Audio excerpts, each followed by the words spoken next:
Hi friends, welcome back to my channel. ఈరోజు నేను మరి ఒక మంచి రుచికరమైన కూరతో వచ్చేసాను మీ ముందుకి. సో దాన్ని నేను ఏం చేస్తున్నాను, ఆ కూర నేను ఏ విధంగా తయారు చేస్తున్నాను, అసలు అది ఏం కూర తెలుసుకోవాలంటే రండి వీడియోలోకి వెళ్ళిపోదాం. చిక్కుడుకాయ ఉల్లికారం కూర. ముందుగా చిక్కుడుకాయల్ని నచ్చినట్టు మనకి నచ్చిన సైజులో కట్ చేసుకోవాలి. దీన్ని నేను ముందుగా ఉడకపెట్టుకుని లైట్గా కొద్దిగా ఉప్పు పసుపు వేసి ఉడకపెట్టుకుని వార్చేసి పెట్టుకున్నాను, ఎందుకంటే కొంచెం కూర తొందరగా అయిపోవటం కోసం. తర్వాత ఇవి 1 కేజీ కాయలండి. ఇవి ఉల్లిపాయలు ఈ విధంగా చిన్నగా ముక్కలు కట్ చేసి పెట్టుకున్నాము. ఒక 4 నుంచి 5 పెద్ద ఉల్లిపాయలు అన్నమాట. ఇవి కట్ చేసి పెట్టుకున్నాము. ఉల్లికారం అంటే నేను ఎప్పుడు మెత్తగా చేసేసి మిక్సీ పట్టేసి చేసే కూర కాదండి. ఆల్రెడీ నేను క్యాప్సికమ్ ఉల్లికారం లాగా చెప్పి ఈ విధంగా చేసి చూపించాను క్యాప్సికమ్ కూరని. మీరు కావాలనుకుంటే ఒకసారి ఆ వీడియో కూడా చూడొచ్చు. ఈ విధంగా కట్ చేసి పెట్టుకోవాలి.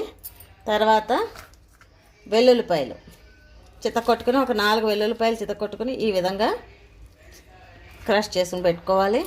తర్వాత ఇందులో కరివేపాకు, దీన్ని మంచిగా ఇలా తిప్పుకుంటే దాని స్మెల్ బాగా వస్తుంది. తర్వాత ఇందులో రుచికి తగినంత ఉప్పు, కూర మొత్తానికి ఉప్పు వేసేస్తున్నా చూసుకోండి. తర్వాత పసుపు,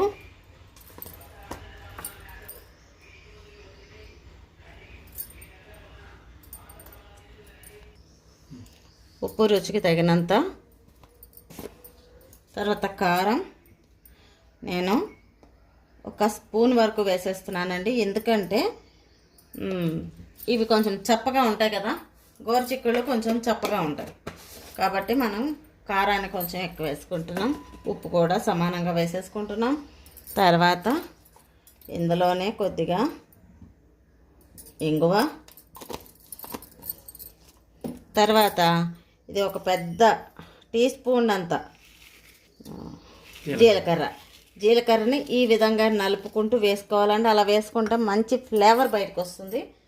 తర్వాత చింతపండు, 1 నిమ్మకాయ సైజు అంత చింతపండు, ఇది కొంచెం వేడి నీళ్ళల్లో వేసి పెట్టామన్నమాట. అది కూడా ఇందులోనే వేసేసుకోవాలి.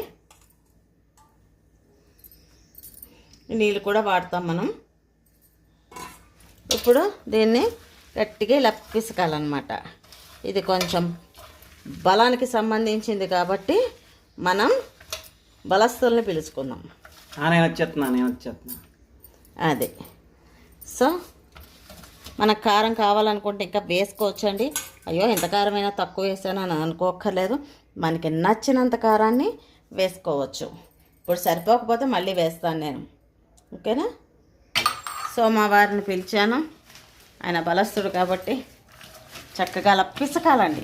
మనం ఎంత గట్టిగా చక్కగా మంచిగా పిసుకుతామో మొత్తం ఉప్పు, కారం, పులుపు, ఆ జీలకర్ర ఫ్లేవరు, తర్వాత వెల్లుల్లిపాయ ఫ్లేవరు, తర్వాత ఆ కరివేపాకు ఫ్లేవర్ మొత్తం అంతా ఉల్లిపాయలకి పట్టేయాలన్నమాట. అది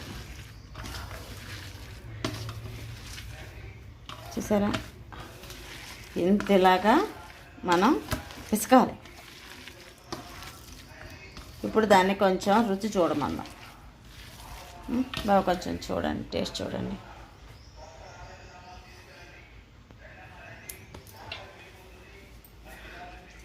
సరిపోయిందా? ఇంకా వెయ్యాలంటే వేసేయచ్చు. కారం, ఉప్పు అయితే వేసేయండి. అదిగో అక్కడే ఉంది. కారం సరిపోతుందా? ఇంకా కొంచెం కారం కూడా వేయచ్చు, వేయండి. అంటే దీని వరకే అని అనుకున్నారు మా వారు. కాదండి, ఆ ముక్కలకు కూడా సరిపడా కారం కావాలి కదా, అది. ఓకే, అంటే మొత్తానికి 1.5 స్పూను కారం పడింది. ఒక 2 స్పూన్ల వరకు, పెద్ద స్పూన్లు అండి, ఉప్పు పడింది. అది అయిన తర్వాత మనం నెక్స్ట్ ప్రాసెస్ చూద్దాము. నేను స్టవ్ వెలిగించేసేసి బాండీ పెట్టానండి. దాంట్లో కూరకి సరిపడినంత నూనె వేసాను. ఇందులో కూరకి కొంచెం నూనె ఎక్కువే పడుతుంది, మీరు అయ్యి బాబాయ్ అని మాత్రం అనుకోకండి. ఇందులో మళ్ళీ కొద్దిగా నేను జీలకర్ర ఒక 1/2 స్పూన్ కూడా వేస్తున్నాను. తర్వాత మళ్ళీ పసుపు కూడా వేసుకుందాము. ఒక 1/2 స్పూన్ అంత పసుపు కూడా వేసుకుందాము. అందులో ఎంత వేసి మనం కలిపినా కూడా ఇందులో కూడా మనం ఇవి వేసుకోవాలి. ఇప్పుడు దాన్ని ఒకసారి కలుపుకుందాం.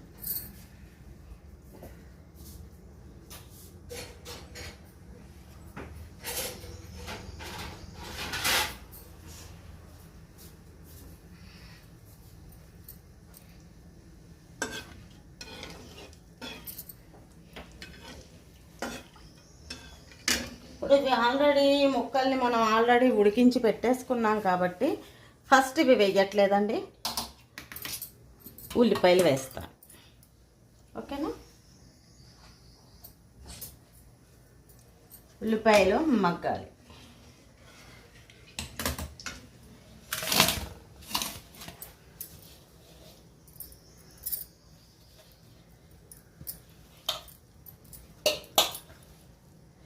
ఈ విధంగా పిసికి చేసేది మా వదిన చేస్తుందండి. తను చూసే నేర్చుకున్నాం కొన్ని వంటల్లో ఈ విధంగా చెయ్యాలి అని. అంతకుముందు వరకు మా అమ్మగారు ఏం చేసేవారంటే రోట్లో దంచి కచ్చపక్కగా దంచి వేసేవారు. తర్వాత మిక్సీలో వచ్చాక మా హయం వచ్చిన తర్వాత మిక్సీలో పట్టడం మెత్తగా అయిపోవటం జరిగేది కదా. ఈ విధంగా చేస్తున్నాం. ఇప్పుడు మనం బాండీలో వేసేద్దాం.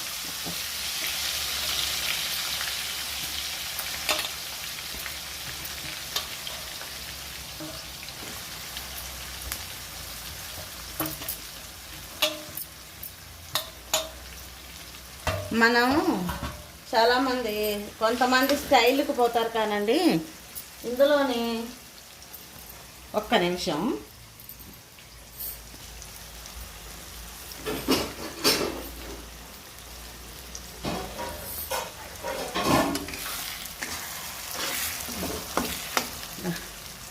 ఇప్పుడు ఇది చేశాను, ఇందులో కలిపాము.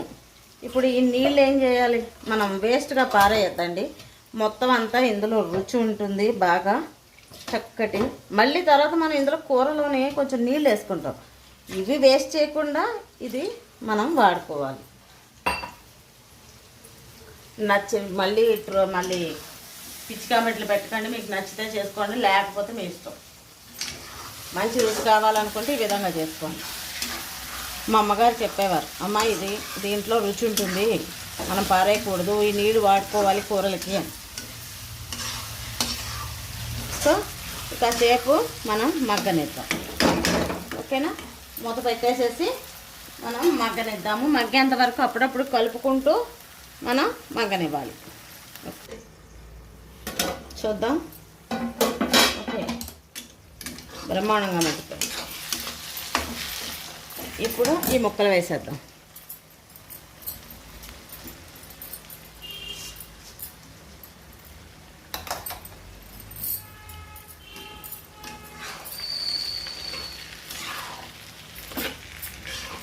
బాగా కలుపుకొని ఇది కూడా ఒక 5 నిమిషాలు ఈ విధంగా మగ్గనిచ్చి ఆ తర్వాత కొన్ని నీళ్ళు పోతాం.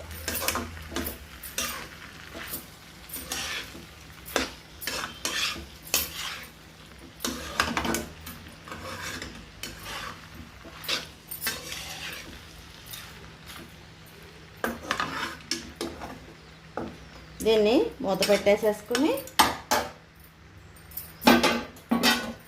ఒక 5 నిమిషాలు ఈ విధంగానే మగ్గనిద్దాం. ఓకేనా, నేను ఈ విధంగా చాలు. మళ్ళీ ఈ నీళ్ళు వేసి ఉడికిస్తాం కదా, అప్పుడు ఇంకా ఉడుకుతుంది అన్నమాట. బాగా ఈ ఉప్పు కారం అదంతా కూడాను ఈ ఉల్లిపాయల ఫ్లేవరు అదంతా గోరుచిక్కుడుకాయల్లోకి పడుతుంది. సో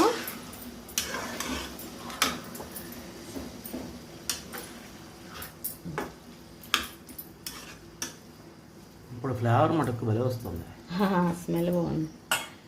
ఇప్పుడు దీన్ని నీరంతా ఇంకెంతవరకు మనం దీన్ని ఉడకనివ్వాలి. మూత పెట్టుకుని మరీ ఉడికించుకోవాలి. మళ్ళీ చూద్దాం. అయిపోయిందండి. స్మెల్ ఎలా ఉందో. టేస్ట్ కూడా ఉడికిన తర్వాత ఇంకా మంచి వాసన వస్తుంది. టేస్ట్ కూడా అంతే అద్భుతంగా ఉంటుంది. తప్పకుండా ట్రై చేయండి. మంచి రుచిని మనం ఆస్వాదించినట్టు అవుతుంది. అయినా ఇప్పుడు స్టవ్ ఆఫ్ చేసేసుకుని మనం ఇప్పుడు సర్వింగ్ బౌల్లోకి తీసేద్దాం.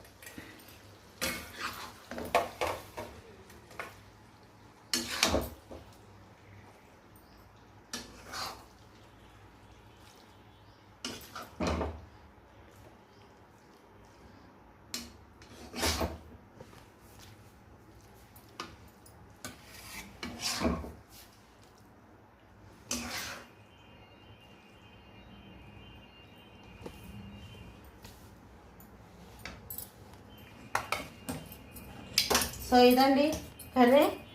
చూస్తుంటేనే టెంప్టింగ్గా ఉంది. స్మెల్ అయితే ఇంకా అద్దరిపోయింది.